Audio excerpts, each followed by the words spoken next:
हमारे पूज्य पिताजी महाराज एक कंजूस की कथा सुनाते हैं। कहते हैं कि एक बार एक कंजूस था, वो भी ऐसा ही था। उसने भी अपने पत्नी बच्चों को सबको मायके भेज दिया। और आज पत्नी बच्चे जब मायके गए तो बहुत पैसा वाला धनवान था, लेकिन पैसे खर्च नहीं करता था। तो अपने मुनीम जी से बोला, मुनीम जी अब गृहिणी और बच्चे तो चले गए, मैं और आप बचे, क्या करें? सेठ जी आज्ञा करो, क्या करें? छिलके की दाल रूखी रोटी बना लूं, क्यों वही खाते हैं आप तो, क्योंकि और दाल में तो पैसा लगता है ना। नहीं नहीं नहीं, अब बहुत दिन हो गए, आज एक काम करो, खीर बनाओ। बोले क्या सुन रहा हूं मैं, आप खीर की आज्ञा कर रहे हैं? खीर बनानी है? बोले हाँ, जाओ बाजार जाओ, केसर लेके आओ, दूध लेकर के आओ, चावल लेके आओ, शक्कर लेके आओ, मेवा पिस्ता बादाम लेके आओ, आज खीर बनाएंगे हम और दोनों पाएंगे। सेठ जी बोले मेरे को एक बार नोचिए तो, आप ही बोल रहे हैं ना। बोले दे दे। अरे मैं ही बोल रहा हूँ। मुनीम जी गए बाहर से बढ़िया लेके आए। बोले आज सेठ जी को क्या हो गया, खीर बनवा रहे हैं। खीर बनी। बोले इसको मटके में धर दो और सुनो, आज पूर्णिमा है, चंद्रमा के नीचे इसको रख देंगे, रात में सुबह उठ करके खाएंगे। मुनीम जी बोले ठीक है। छीके पर रख दिया, मटके में, चंद्रमा की छांव में रख दिया।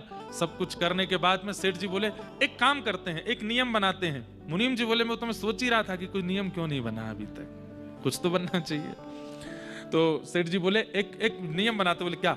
तुम अपने कक्ष में जाके सो, मैं अपने कक्ष में जाके सोता हूं, दोनों रात में सपना देखेंगे और सुबह एक दूसरे को अपना सपना सुनाएंगे। जिसका सपना सबसे बड़ा वो खीर खाएगा, पूरी खीर उसी की, विभाजन नहीं होगा। मुनीम जी बोले आप ही खा लो, मेरा सपना आपसे ऊंचा नहीं जा पाएगा। नहीं नहीं नहीं नहीं, सपना तो देखना है और सुबह बताना भी है। सो गए। यहाँ सेठ जी सो गए और यहाँ मुनीम जी बोले मिलनी तो है नहीं, इतनी बनाई मेहनत करके लेके आए, सुबह तक मिलना तो कुछ है नहीं। रात में ही मुनीम जी ने सारी खीर खा खू के, बर्तन मांज के, पूरा बिल्कुल चट, एक बूंद नहीं छोड़ा उसमें, पूरी खीर चट कर गए मुनीम जी। बोले सेठ जी सुबह उठ करके इतना बड़ा सपना सुनाएंगे कि मैं तो नेक्स्ट सा लगूंगा। मुनीम जी पूरी खीर खा के बढ़िया सो गए।